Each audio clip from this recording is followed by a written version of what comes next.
All right, welcome to Hands-On Game Development with Unity 2018. Let me introduce myself real quick here. My name is Ray Barrera.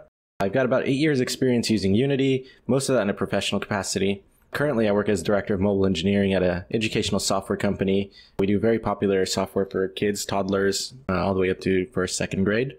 I worked in various industries from entertainment to now education, and I've been in defense and serious games. So I've used Unity in a breadth of different ways that are relevant to sort of the skills that we're going to learn in this course. Let's talk about that. In this course, we're going to start off with section 1. We're going to set up our project structure. So this goes over the best practices and how we make our project nice and clean. And we're going to talk about why that's important. Then in section 2, we're going to be creating our first prototype. We're going to get our gameplay going very quickly. Then in section 3, we're going to flesh that out. And we're going to rip out those prototype elements and put them into formalized gameplay systems. So we're going to talk about how you make reusable components that are sort of project agnostic, so you can reuse them in other projects if you want. Then in section 4, we're going to add some enemies and obstacles to our game. So we're going to add a little bit of challenge and fun to it. And this is sort of where the game design part comes in. Then in section 5, we're going to create a UI to tie it all together. We're going to make menus, we're going to make a HUD, and then we're going to sort of display different elements to the user.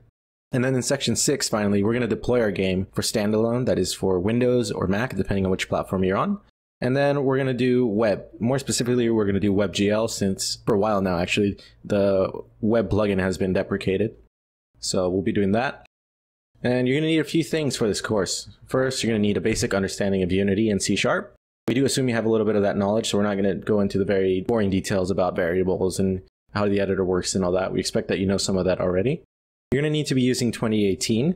Unity 2018, the time of this recording is not quite out yet. Well, it was still in beta, but it's just 2018.1 is right around the corner. So that's probably your best jumping off point. And then you're going to need a code editor. Throughout this course, you're going to see that I'm going to be using JetBrains Writer.